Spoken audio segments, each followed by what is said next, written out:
Politically कौन कौन से मुद्दे पर हम राष्ट्रपति इलेक्शन को लेकर बात कर रहे थे, आपको लगता है कि तुरुप का इक्का खेल दिया बीजेपी ने? और मतलब सरप्राइजिंगली, मतलब उम्मीद नहीं थी कि राष्ट्रपति रामनाथ कोविंद कभी बनेंगे, या वो नाम चर्चा में कभी नहीं किसी ने सुना था, लेकिन वो नाम आया और वो बने राष्ट्रपति। ऐसे ही द्रौपदी मुर्मू को लेकर भी कोई ऐसी जानकारी थी नहीं। क्या लगता है आपको? मतलब आप बिल्कुल ठीक कह रहे हैं अर्पिता जी, लेकिन अब क्योंकि वोटिंग हो रही है इस समय, 5 घंटे का वक्त हो गया है, former PM Manmohan Singh vote डाल चुके हैं, राजनाथ सिंह वोट डाल चुके हैं, हमारी संसद मुतल्ली में सारे हमारे एमपीज वोट डाल रहे हैं, राज्यों की विधानसभा में लगातार वोटिंग हो रही है, वोट डाले जा रहे हैं, तो ये तो ठीक है। और जो आपने ट्रम्प कार्ड की बात कही थी वो भी ठीक है। अमित शाह नरेंद्र मोदी का जवाब नहीं। हम पहले भी कह चुके हैं कि राजनीतिक बसात जो होती है शशि मैम, लेकिन इनकी कोई जानकारी भी तक आई है क्या यशवंत सिन्हा के बेटे की? वो है तो बीजेपी के साथ, वो वोट किसको करेंगे? अपने पिता को या पार्टी को? Very good. नहीं, वो बिल्कुल पार्टी को वोट करेंगे, 100%। पिता को वोट नहीं करेंगे। पूछा गया था यशवंत सिन्हा से, पत्रकारों ने सवाल रखा था कि क्या आपको लगता है कि उनके बेटे के साथ नाइंसाफी होती है उनके चले जाने के बाद, जो पोर्टफोलियो उनको मिलना चाहिए वो नहीं मिलता? तो कह रहे थे कि ऐसा है नहीं, लेकिन वो हम लोग घर पे भी पॉलिटिक्स की बात नहीं करते, पार्टी की बात नहीं करते। वो सोच उनकी अपनी है, वो लेकिन मुश्किल नहीं है शशि। आप सोचो, मतलब अगर मैं और आप अलग अलग ऑर्गेनाइजेशन में काम करते हैं और सपोज हम घर पे आए, ऑर्गेनाइजेशन की बात अगर तो हो जाता है, आप अपने ऑर्गेनाइजेशन की बात बताइएगा, मैं अपने एक ही काम में, बहुत मुश्किल है। और अंदर की बात नहीं लगता कि सपोज यहाँ पे इंक्रीमेंट हुआ, कितना हुआ, और आप दूसरे चैनल की हैं, तो हम दोनों तो छुपा ही नहीं सकते ना कि भाई यहाँ कितना हुआ, आपका कितना हुआ, तो ये कैसे छुपा पाएंगे अपन? अर्पिता एकदम गूढ़ विषयों पे बात करती है। वो ऐसे एग्जाम्पल्स निकाल के लेकर आएगी, आपको लगेगा हाँ आप सही कह रहे हैं, आप मेरी बात पे एग्री हो जाएंगे, हाँ सही बात है, तो वो छुपा नहीं सकते। तो अगर सपोज कोई बीजेपी स्ट्रैटेजी बनाती है, जयंत सिन्हा तो नहीं करेंगे, अपने पिता को वोट नहीं देंगे। वैसे भी हारने वाले उम्मीदवार को वोट करने में नहीं, लेकिन आपने खुद की पत्नी ने कहा था कि चांसेस बहुत कम है, लेकिन मैम सुनिए, पत्रकारों तक कैलकुलेशन देखेंगे ना सर। नहीं, कैलकुलेशन के हिसाब से तो आप पूरा, आपके पास है द्रौपदी मुर्मू जीत रही है, लेकिन आपने बहुत अच्छा मुद्दा उठा दिया कि बड़ा मुश्किल है। नहीं, क्रॉस वोटिंग का बहुत अच्छा मुद्दा उठा दिया कि जयंत सिन्हा किसे वोट देंगे।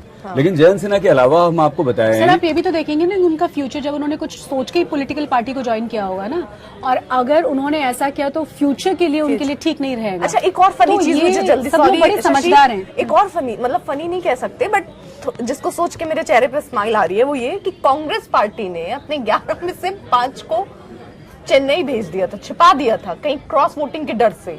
असम में कोई फर्क नहीं पड़ता अभी के चुनाव में, लेकिन फिर भी लोग इतने डरे हुए हैं कि अपने मैम, अर्पिता मैम, असम में AIUDF बदरुद्दीन अजमल की जो पार्टी है शशि मैम, उनके एक विधायक ने कहा कि 20 कांग्रेस के विधायकों ने क्रॉस वोटिंग की है।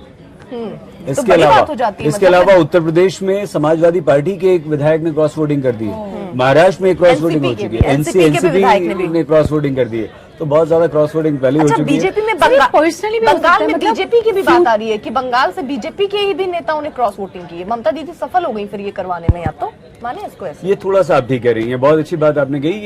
ये पॉलिटिकल स्ट्रेंथ, और ये जिसे हम हिंदी में कहते हैं ना कि शक्ति प्रदर्शन करना, शक्ति प्रदर्शन और पॉलिटिकल एस्पिरेशंस भी तो हो सकते हैं ना सर, कि अगर आप फ्यूचर प्लान कर रहे हैं कुछ अपने राज्य के हिसाब से, तो आपको भविष्य कहीं और दिख रहा है, तो आपको डर नहीं है कि आपके ऊपर क्या कदम उठाए जा सकते हैं, फिर आप उस तरफ बढ़े चले जा रहे हैं, तो ऐसा हो सकता है। बिल्कुल सही, क्योंकि बंगाल में चाहे बीजेपी ने कितनी भी बड़ी बड़ी बातें कही हो, पूरा दम लगा दिया हो, लेकिन हमने देखा ना कि रिजल्ट क्या रहा। तो हो सकता है कि उस बेसिस पे वहाँ पे इस तरह के डिसीजंस लिए गए हों, क्रॉस वोटिंग बीजेपी के लोग कर रहे हों, क्योंकि हमारे राजनेता बहुत समझदार हैं, आप मानिए मत मानिए, पूरी बीजेपी उनके लिए बैठे ना वो चेयर पे, हम लोग को सुन रहे हैं, देख रहे हैं, वो भी इनकार नहीं करेंगे, राजनेता बहुत। बंगाल में पूरी बीजेपी, बाबुल सुप्रियो से लेकर बड़े बड़े नेता सब टीएमसी, सबने टीएमसी ज्वाइन कर लिया। देखिए टीएमसी के मतलब यहाँ रहे आप मिनिस्टर है, आपने सारी चीजें की, आपको बहुत सारी चीजें दिक्कतें थी। अच्छा, बंगाल का जिक्र हो गया तो जगदीप धनखड़ भी याद आ गया मुझे। नामांकन करे, अब सोचिए वो भी बहुत इंपॉर्टेंट है, क्योंकि डेप्यूटी राष्ट्रपति के लिए, मतलब प्रेसिडेंट के लिए, उपराष्ट्रपति के लिए उन्होंने वो किया है, और नरेंद्र मोदी को मौजूद थे। आपको कैसा लगता है? मतलब ये शॉकिंग तो आई एम श्योर रहा। नहीं, लोग कह रहे हैं कि बहुत सारे लोगों के अलग अलग, जैसे कई लोगों ने कहा कि वो एक किसानों के नेता रहे हैं। नहीं, ये भी बहुत बढ़िया फैसला है। राजस्थान के चुनावों को देखते हुए। पीएम मोदी और अमित शाह का जबरदस्त किसानों के नेता रहे हैं, किसान, राजस्थान जाट, बिल्कुल बहुत बढ़िया। और तो जगदीप धनखड़ ने बीजेपी के लिए Calculative बहुत है। जबरदस्त काम किया। ममता बनर्जी की बैंड बजा के रखी तो ममता जी खुश होंगी वैसे?